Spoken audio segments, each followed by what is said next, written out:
Hospital भी, ये आपकी जरूरत है और ये हमारा फर्ज है कि हम ये आपके लिए बनाएं।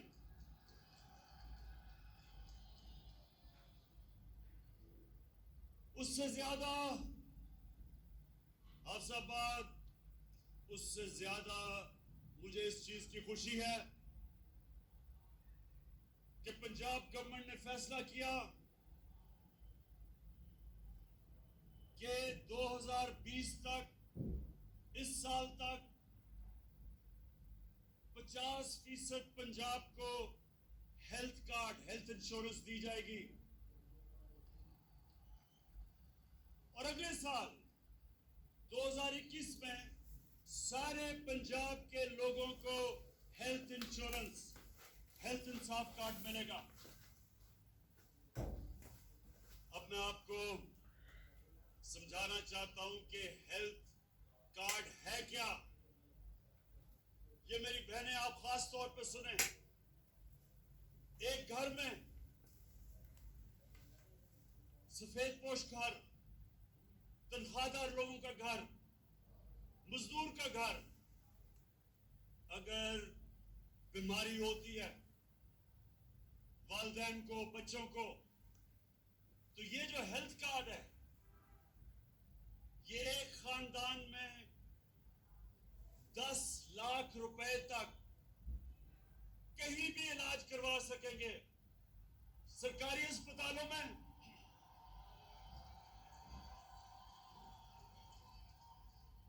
या किसी भी प्राइवेट हॉस्पिटल में। ये पहली दफा पाकिस्तान की 73 साला तारीख में एक आम आदमी को एतमाद होगा कि अगर घर में बीमारी होती और पैसे नहीं, हमारे पास हेल्थ इंश्योरेंस होगी। मैं आपको ये बता चलूं हाफिजाबाद के लोगों कि दुनिया में अमीर तरीन मुल्कों में भी इस तरह की हेल्थ इंश्योरेंस नहीं होती जो आज पाकिस्तान में हमने फैसला किया कि केपी और पंजाब में हम लेके आए।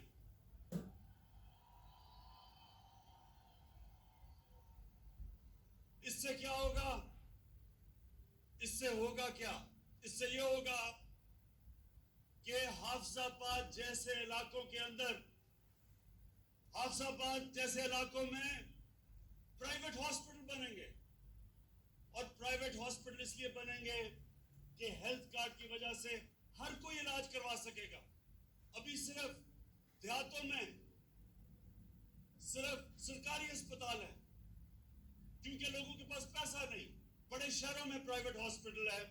इंशाअल्लाह अस्पतालों का सारे पाकिस्तान में, अभी तो खैर पंजाब में और पख्तूनख्वा में एक अस्पतालों का जाल पे जाएगा ये हेल्थ कार्ड की वजह से। दूसरी चीज जो चीफ मिनिस्टर पंजाब ने बात की, जो उस्मान बुज़दार ने बात की कि पनाहगाह, हमने पाकिस्तान में पहली दफा शहरों के अंदर पनाहगाह बनाई। किसके लिए? मजदूर आता है काम करने के लिए, पनाहगाह में वो ठहरता है, उसके पैसे बच जाते हैं, किराया बच जाता है, खाना मिलता है, खाने के पैसे बचते हैं और वो सारा पैसा अपने बीवी बच्चों को भेजता है। ये पहली दफा पाकिस्तान के अंदर पनाहगाह बनी है और मुझे खुशी ये है कि ये हमारा जो सफर है पाकिस्तान को फलाई रियासत बनाने का, वो शुरू हो चुका है। हम इंशाअल्लाह जो क्या काम करने जा रहे हैं, जो नया पाकिस्तान हाउसिंग का मतलब क्या कि आज तक अगर आपके पास पैसा है तो आप घर बना सकते हैं, अगर पैसा नहीं है तो किराए के घर में ठहरना पड़ता था। अब नए पाकिस्तान हाउसिंग का जो हमारा स्कीम है, और 2 साल हमें लगे, एक अदालतों में केस था फोरक्लोजर लॉ का, वो जीतने में। अब ये होगा कि बैंकों से 5% सूद के ऊपर हम पैसे लेंगे और वो एक 5 बरनी बना सकता है 5% सूद पे और लंबी किस्तें, यानी कि जो आप किराए के ऊपर जो आप किराया देते हैं वो आप किस्तें देंगे और घर आपका अपना हो जाएगा, अपने घर पे छत हो जाएगी। ये 73 साल तारीख में इंशाल्लाह पहली दफा बड़े लोगों ने रोटी कपड़ा और मकान की बात की, ये पहली दफा इंशाल्लाह लोगों को मकान मिलेगा। उसके बाद नौजवानों एक तालीम का निसाब, ये भी 73 साल में पहली दफा हमारी हुकूमत कर रही है कि सारे पाकिस्तान में एक निसाब हो। ये ना हो कि उर्दू मीडियम, इंग्लिश मीडियम, दीनी मदरसे, एक निसाब हो ताकि गरीब घरों से भी बच्चे ऊपर आ सके, डॉक्टर बन सके, इंजीनियर बन सके।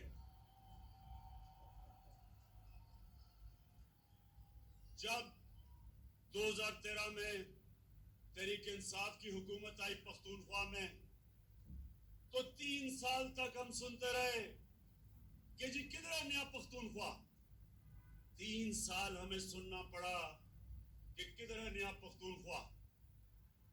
जब इलेक्शन हुआ और पख्तूनख्वा की एक तारीख है कि वो एक जमात को दूसरी दफा बारी नहीं देते, लेकिन तहरीक इंसाफ जब इलेक्शन हुआ तो पहले से ज्यादा वोट मिली, 2/3 अक्सरियत मिली पख्तूनख्वा में 2018 में। क्यों मिली? इसलिए कि हमारे दौर में गुर्बत पख्तूनख्वा में 27% से गिर के 18% पे आ गई। 9% गुर्बत कम हुई उस सूबे में जिधर वॉर ऑन टेरर, वो जंग की वजह से तबाही थी। वो सूबा जिधर सरमायाकार बिजनेसमैन छोड़ छोड़ के इस्लामाबाद आ रहे थे, जिधर पैसे वाले लोग सूबे से बाहर जा रहे थे, फैक्ट्रियां बंद हो रही थी, उस सूबे में 9% गुर्बत कम हुई 27% से 18% पे। इसलिए लोगों ने वोट दी और इंशाल्लाह यही इंशाल्लाह मेरा ख्वाब है पाकिस्तान के लिए कि हम अपने मुल्क में गुर्बत कम करें, सारी पॉलिसी बनाएं निचले तबके को ऊपर लाने के लिए। जिस तरह का हेल्थ कार्ड है, जिस तरह का तालीमी निज़ाम है, जिस तरह का अस्पतालों का निज़ाम है, जैसे जैसे नीचे से लोग ऊपर आएंगे और जैसे जैसे पाकिस्तान एक फलाई रियासत बनेगी, इंशाल्लाह यही कौम एक अजीम कौम बनने जा रही है। और दूसरी चीज, अफजाबाद के लोगों, अब ये जरा गौर से सुनो। इस वक्त जो पाकिस्तान में दूसरा हमें काम करना है और कर रहे हैं, वो है कानून की बालादस्ती कायम करना। ये क्यों जरूरी है? ये हमारे नबी सल्लल्लाहु अलैहि वसल्लम ने मदीना की रियासत जब बनाई तो उन्होंने कहा कि बड़ी कौमें तबाह हुई तुम्हारे से पहले, जिधर एक कानून अमीर के लिए और दूसरा गरीब के लिए था। ये गौर से सुने, जिधर ताकतवर के लिए एक कानून और कमजोर के लिए दूसरा, उस कौम में कानून की बालादस्ती नहीं आती। जब भी एक कौम आगे बढ़ती है तो कानून की बालादस्ती आती है, कानून के सामने सब एक बराबर। इस वक्त हमारे मुल्क में ये जो सर्कस लगाई हुई है, ये जो सर्कस लगी हुई है, ये वो लोग हैं 30 साल से इन्होंने इस मुल्क को लूटा। ये अमीर तरीन हो गए और कौम को कर्जों में डुबा दिया। इनके लिए एक और कानून था, आम चोर जो भैंस चोरी करता था या जो मोटरसाइकिल चोरी करता था, उसके लिए एक और कानून था। और ये जो अरबों रुपया चोरी करके मुल्क का बाहर लेके जा रहे थे, इनको पाकिस्तान का इंसाफ का निजाम नहीं पकड़ता था। अब इनको मुश्किल पड़ गई है। पहली दफा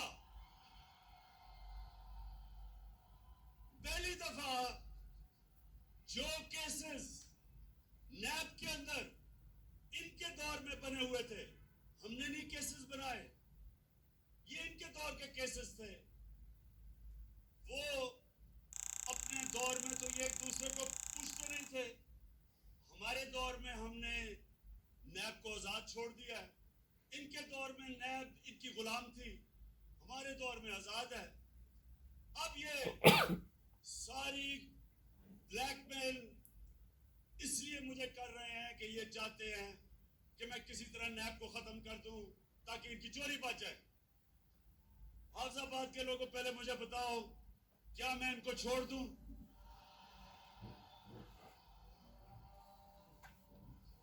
कहीं आपको इनके ऊपर तरस तो नहीं आ रहा? बड़े लोगों ने मुझे कहा, इमरान खान ये तुम क्या कर रहे हो, बेचारा मर ही ना जाए, पता नहीं जहाज पे भी चढ़ेगा या नहीं। हमारी कैबिनेट में भी एक दो ख्वातीन, उनके भी आंखों में आंसू आ गए इसकी शक्ल देख के। जैसे ही लंदन गया, लंदन की ऐसी हवा लगी कि सारी बीमारियां खत्म हो गई। तो ये जो सब इकट्ठे हैं, मैं इन सारों को आज पैगाम देना चाहता हूं कि देखें, आज तक आपका उन लोगों से मुकाबला था, या वो उनको अपनी कुर्सी की ख्वाहिश थी, या वो आप ही की तरह करप्ट थे। मैं आज आप सबको कह रहा हूं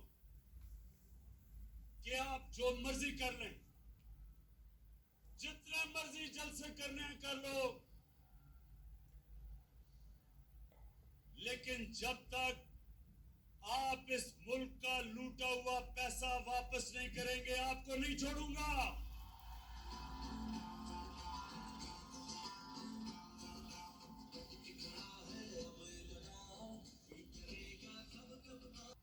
इन्होंने पहले पूरी कोशिश की कि माशियत के ऊपर कहा जी माशियत खराब हो गई, इसको निकाल दो। फिर कहा जी महंगाई हो गई। इनके पिछले 10 साल में देखें कितनी दफा महंगाई आज से बहुत ज्यादा थी। फिर कहा जी